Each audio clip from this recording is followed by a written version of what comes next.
does not play dice with the universe. World will note that the first atomic bomb was dropped on Hiroshima. My God.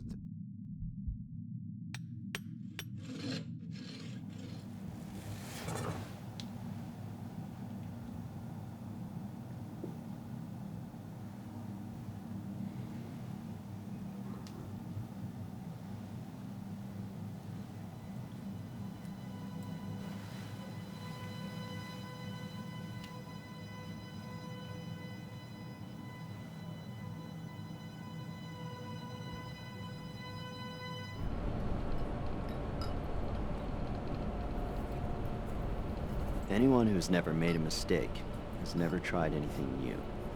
In the wise words of my esteemed contributor, I mark the start of this new journey. I have in my possession the mind of the greatest intellectual of our generation. My hope is to study his brain, uncover its secrets, and eventually know what it is that made Einstein a genius.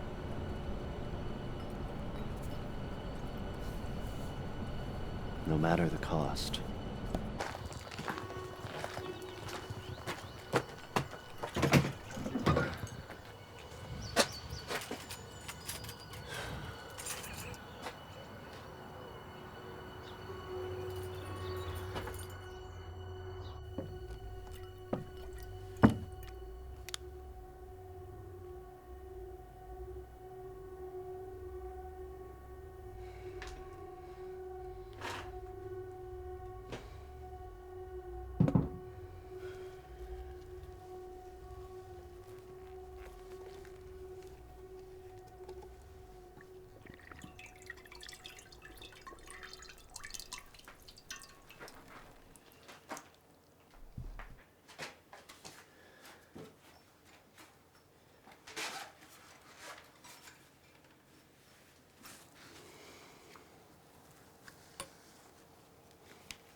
Dissecting the brain, while a necessary step in neurology, felt almost blasphemous.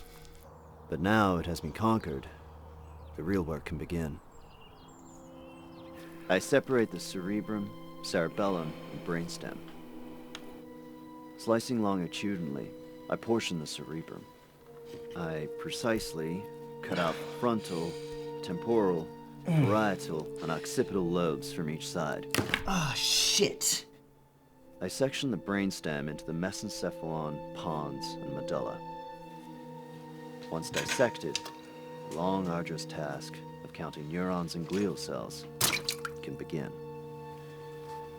2039, 2040,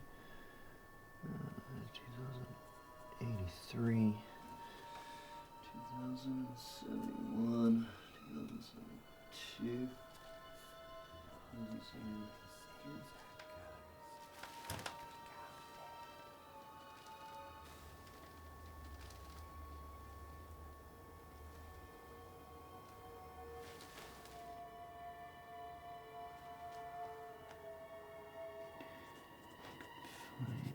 Find an abnormal.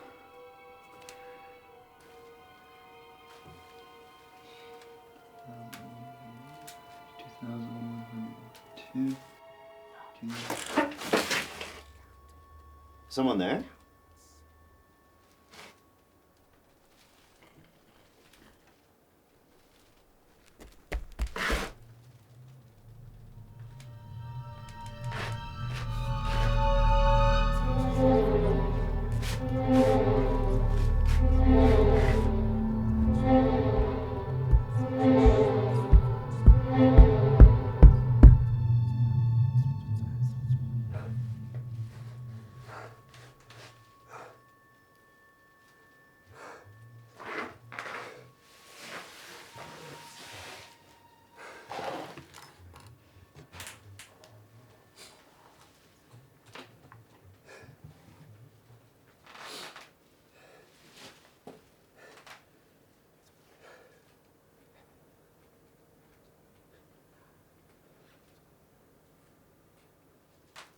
Was it worth it?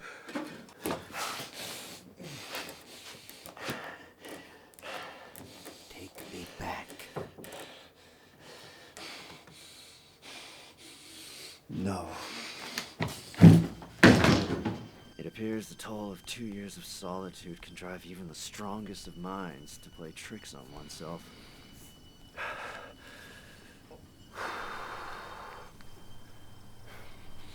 No matter. Promising results from the most recent experiment could help me uncover the neurological underpinnings of intelligence. His neuron-to-glial ratio is significantly smaller than average, which could provide evidence as to why his intellect was far superior than the normal man.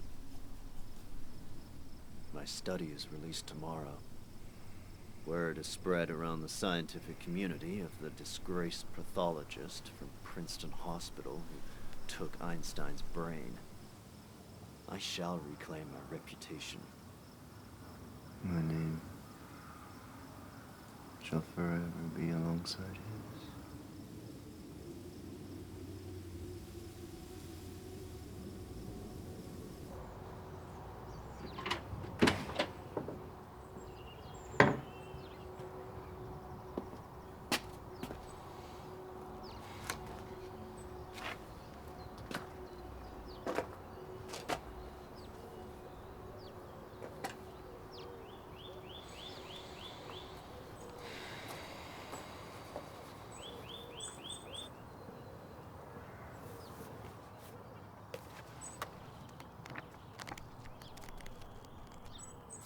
Dr. T. Harvey, M.D.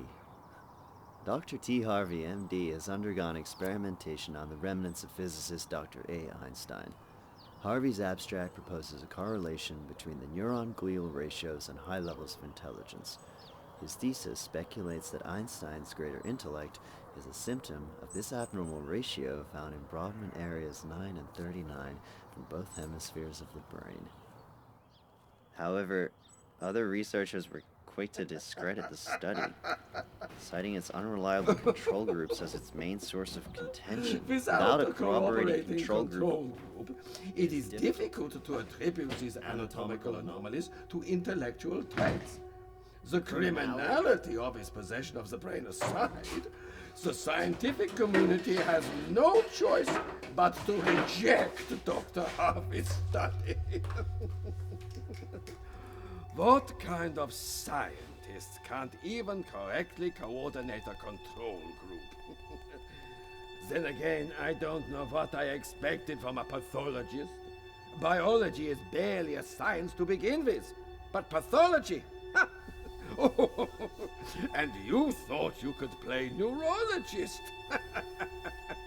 Well, did you really expect to be remembered for lacerating my brain? You broke my will, desecrated my corpse, and for what?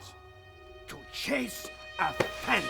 What a waste that would have been. Oh, so that is for you to decide, to commandeer the rest of a man you never knew. So I was expected to cast you into a furnace? Yes, as was your job. But you were bigger than my job. You're bigger than my life. The sacrifices I made to study your brain for humanity. To uncover the underpinnings. Underpinnings of intelligence, yes, yes. You are like an out-of-tune violin, constantly grating on my mind.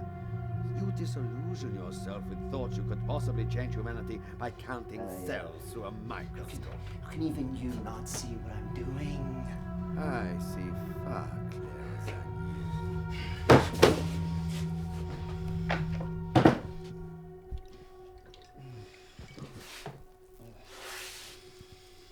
I gave up everything for you. A wife, a family, my career, all vanished because I had the imagination to look past death as the end. Death has many interpretations. I had the misfortune to die after my wife.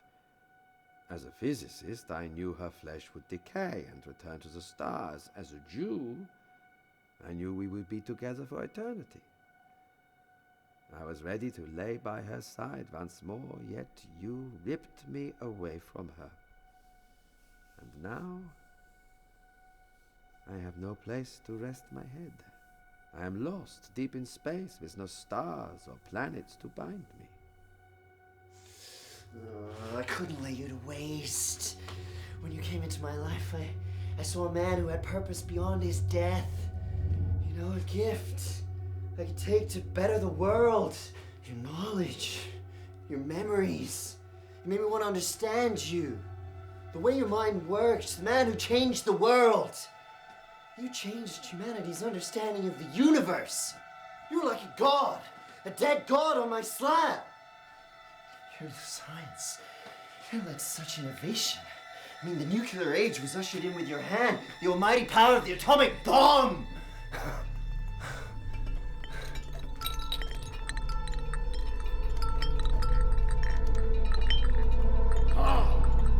Dare you! You praise the sacrilege of my science being used to murder tens of thousands of people in an instant. You compare my legacy to that of God. Yet your lack of empathy towards human life compels me to know you will never understand me. I must. You will not.